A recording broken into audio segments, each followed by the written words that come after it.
The Quench, where you ask, we answer. Oh, wow, beautiful. It is that time again. It is time for the quench. And of course, when you hear the quench, this is where you ask and we definitely answer. And you know, it's not just about any answer.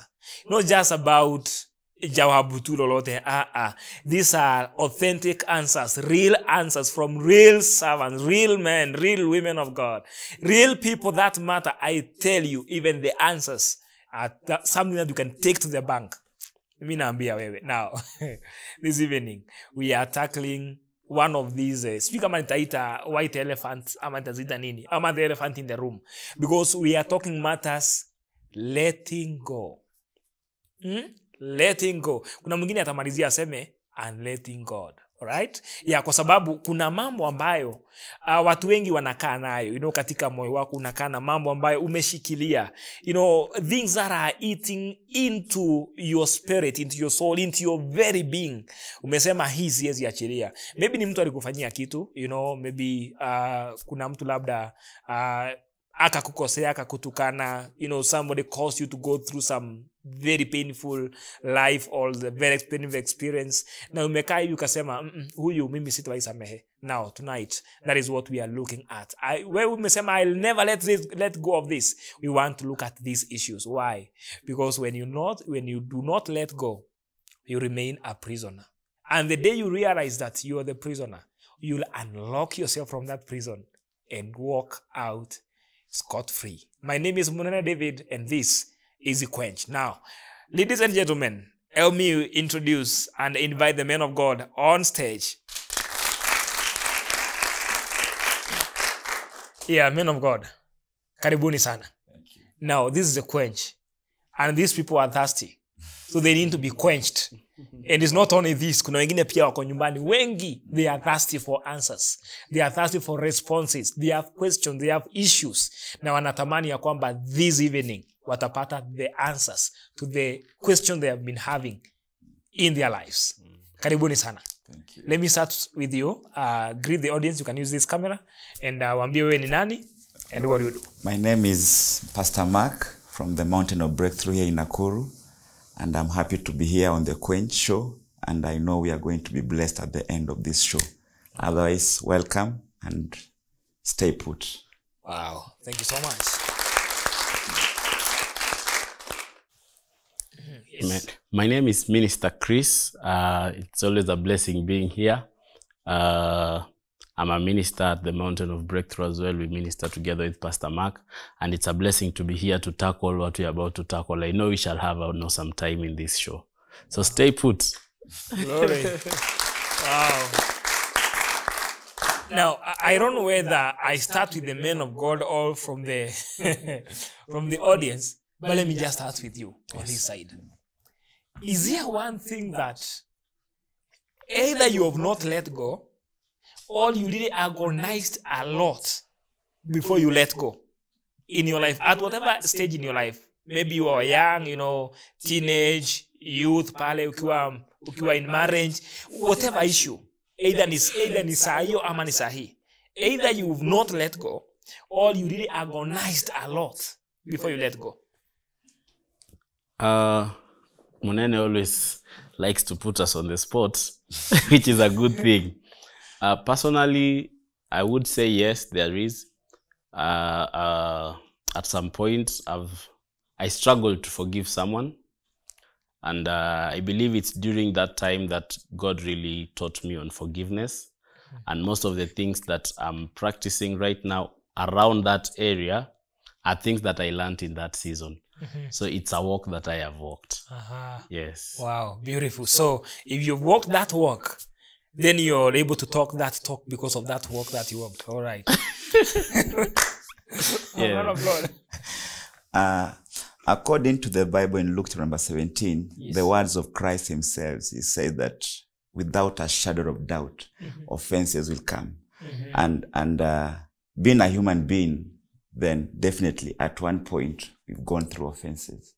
But now we are here to discuss how we handle them, Yes. and how we shall be handling the one that are coming thereafter. So I've gone through offenses. Yes. I've forgiven, and I've learned the process of forgiving.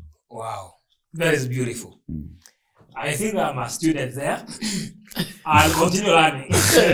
And I know we have many students here that are still learning. Yes. Forgiving and they say forgiving and forgetting.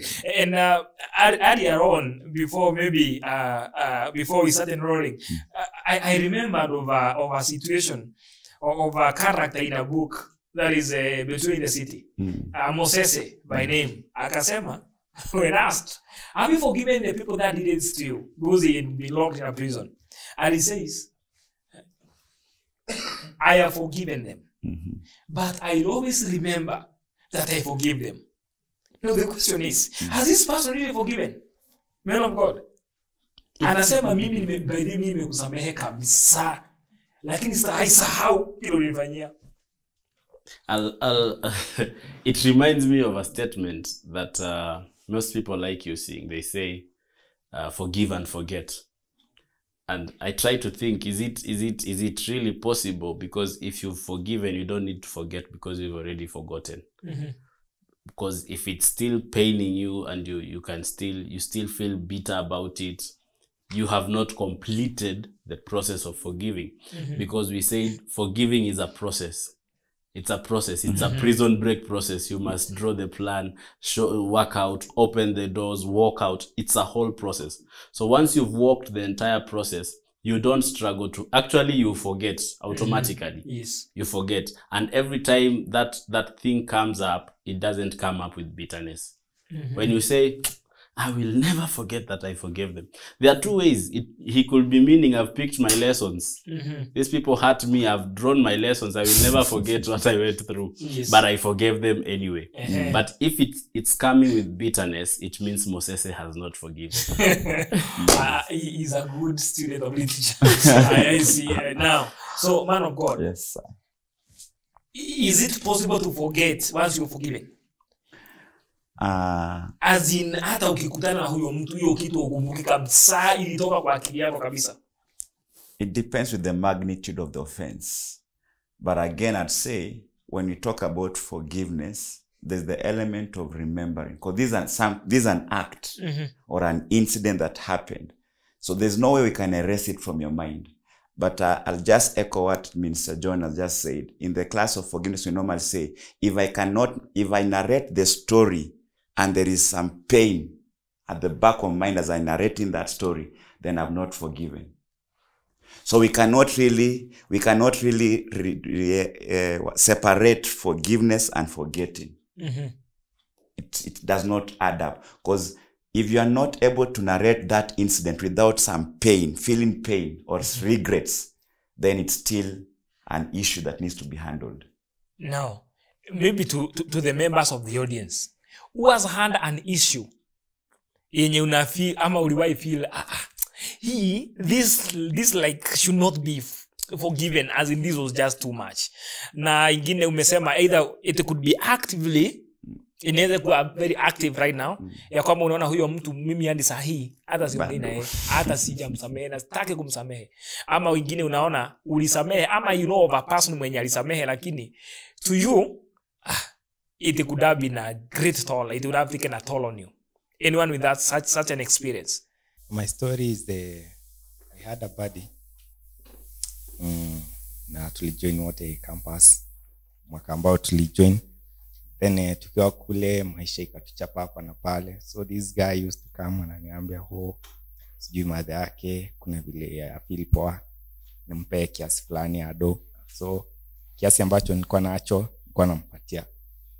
Hata siku mbili hazijaisha, by the way, sijui kulienda aje hivi, hata sina sapa.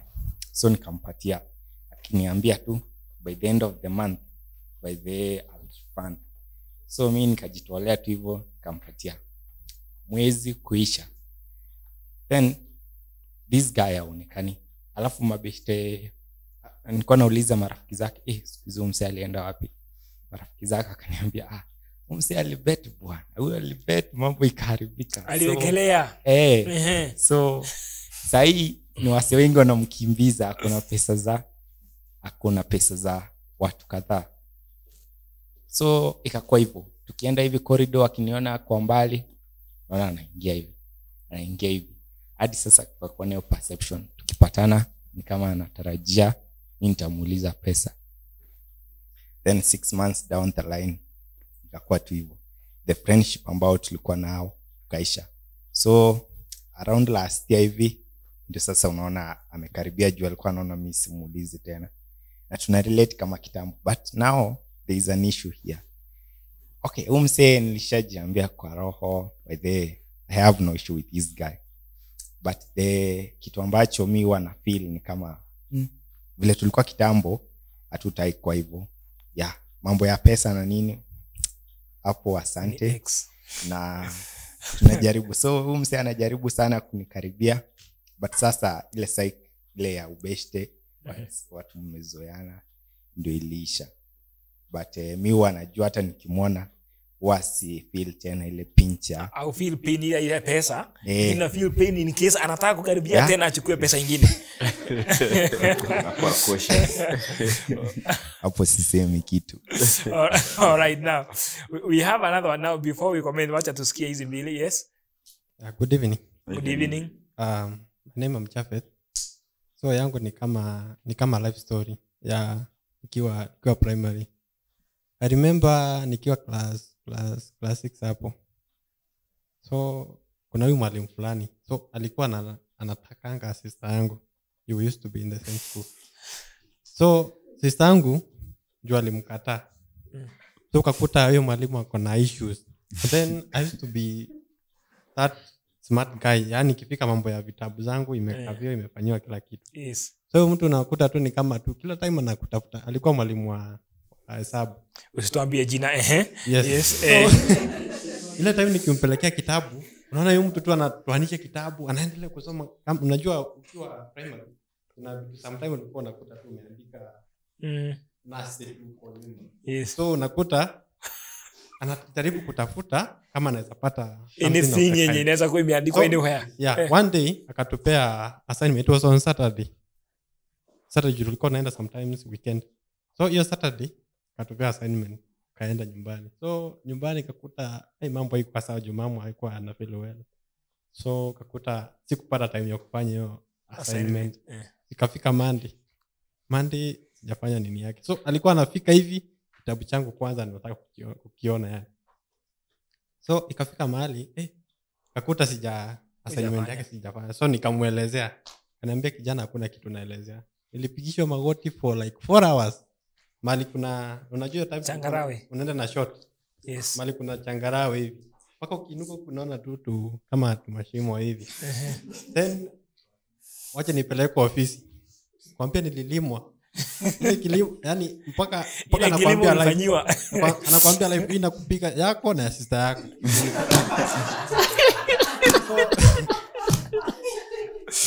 So nikitoka shule yani before nimalize shule kafika mahali unakuta hata nikiwa na hiyo siwezi mpikia.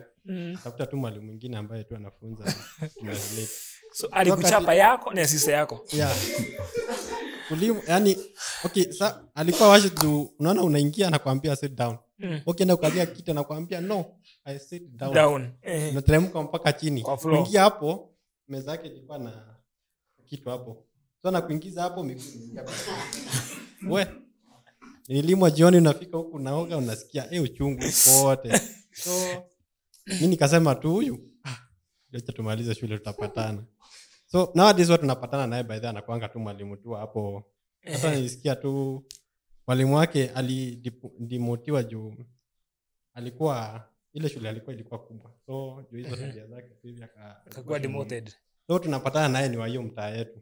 Na nilifika mahali tu nikaona wakati nilimaliza shule nikaona hata ku revenge huyu mtu ni mtu mzima na hakuna haja juu alinipiga juu hiyo, nilimwachia tu Mungu. So tunapatana na yeye tu hivi ili unamkotea tu. Ukikutana na yeye what do you feel? I feel very bad because unaongoja juu ya mtu mwingine na ndio uko na okay unamuelezea solution kwa nini ukufanya hiyo kitu. Yes. So hiyo kitu inaniuma sana hata sasa tukipatana tu. How many years down the line? I can imagine the number of years down the line. Man of God. You can see he remembers it was on a Saturday. Anakumbuka the details. The details. Yes. All those Hours. years. Yeah. So if we can say, is those years behind schedule? So, have you overcome that? Not yet. Not yet. Ukimwona nakumbukanga tu hiyo uchungu bwana. Mtu hata akurudi. Anakulima kama ndama bwana. Now, this is a real A real case. case. Yes. And this is a representation of Many cases. many other cases. Especially, by the way, naweza nikasema heko kwa walimu wa sahi. Maybe to a big extent. Kwa sababu kuna animosity fulani that was meted on us yenye sahi watoto wenye wako shule sahi is not necessarily happening to them. Right? Lakini wakati mwingine kuna wengine kama sasa I think it was some other time I was giving an example of a cousin of mine who alichapwa tukiwa class 6 South. Alichapwa na mwalimu as in speak kama to God make noise ama ni nini. Wengine tunachapwa tu vita inatoshana. Lakini wakati alifikiwa sio kiboko peke yake. Hata makofi, hata mateke. Mwalimu karibu achukue mawe, apige the boy akaona hapa nitauawa. He ran away. He was a very bright boy. He ran away from school. And that was his last day in school. Kwa sababu alikuwa anakuja the following day, anakaa pale kwa gate. Alafu anaona walimu kule bado wako na viboko. Wanamngojea aingie tu kwa hiyo shule. So he never went to that school. Na wakati mambo ya matransfer ya shule na nini was not very common. Our miaka yetu ni miaka ya Kari Francis, okay? Awanjui hiyo. Now, it is well. So, the issue is, how do we help Japheth plus those many others like him? Wenye kuna kitu ilifanywa kitambo, but handi wale you have not overcome. I would say, just like we said, every time you forgive someone, you're not so much helping that person, but you are helping yourself. It's about you. It's about getting healing. It's called emotional healing. So unakuta kama ungekuwa initiate the process ya kusamehea huyu mwalimu, haungekuwa na pain every time you meet him. Now that pain that you feel every time you meet this teacher, yeye haimuumi, maybe yeye alisahau. Probably hata yeye alisahau hata akumbuki. But wewe inakuumiza. So you don't have to go through this pain. What is the way out? Forgiveness. Just decide to forgive this person and walk through the process of forgiving this person such that unaona ukitupigia hiyo story sisi wote tunacheka because we have no pain. But wewe you have that pain. So the only way you can deal with that pain is forgiving. So I would say try so much to let go, just like we are saying, to let go of that situation and let go of that pain and allow God to heal you. And I would say there's something that came up very strongly. You cannot forgive fully if you have no love. There is a place for love. You know, lazima ufike ile point, you have no problem with this person. You have no problem with this person. That's why the Bible says, love your enemies. Because inside love, there is forgiveness. Maybe if I could interject kidogo. Yes. Maybe what Minister Chris is saying about love. Mimi naiangalia na equate na wakati mama anaosha mtoto. You know, a child, a 3-year-old that has missed themselves. Now, mama, you know, the mother has no issue kuchukua mtoto na kumuosha. Exactly. Get rid of the dirt. Barisha mtoto nguo safi. Naanza kucheza na mtoto wako akiwa mtoto safi. Exactly. Right? And you anasahau. You as in it is in their system and the echo mothers. Mungu wabariki. They have another grace that is on another level. Yes. Yani they express love in a very high altitude. Exactly. Now, that is the very same that we need to apply when it comes to forgiveness. Yani, when you unaweza ukaseparate the person from the error the that they mistake. committed. Yes. Separate the person, get the person huyu ndiye mtu, na pia unachukua the dirt, you know, hiyo uchafu yenye wako associated nayo. Deal with the uchafu, but remain with the person. Exactly. So that hautupi mtoto na uchafu.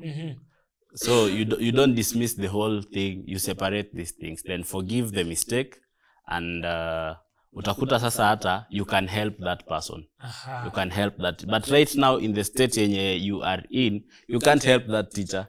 Because wewe kwako mtu no. But once you have forgiven him, you can become their friend. That is beautiful. Yes. Naona time yetu inasonga, by the way, I don't know what happens whenever we sit and say naanza kuzungumza haya mambo. Time flies. Now, do we have another a rejoiner? Okay, we have somebody there at the back. Assume kuna huyu msichana mwenye amekuwa molested ama ameripiwa na mzazi ama amekuwa akimfanyia hizo mambo na anam threaten usiambie mtu. So inakuwa maybe in life huo ana grow, maybe hata anapata mtoto wake. Mtu kaa huyo na anaambiwa na mzazi usijaribu kusema. So inakuwa maybe challenge akikuwa mkubwa. Kwa sasa ana generalize all men. Mtu kaa huyo unaweza muadvise aje? No. Is a rejoiner on the same? You want to answer on the same? Now before she does that, sinimekwambia mambo ya time sasa ndio hapa inakimbia ukimbia. Now what we do, we go for a short break first, and then when we come back we start with that question, right? Yes, tuangalie huyu mtu ambaye a close relative, baba ama a brother ama an uncle ama a grandpa, these things are happening. They molest this child, awe either ni msichana ama awe ni mvulana, they get molested. Alafu the day you will ever say this, takumaliza. So huyu mtu anaishi na fear. Now, how should we help this person? We'll be doing that after this short break. Do not go too far. The Quench, where you ask, we answer.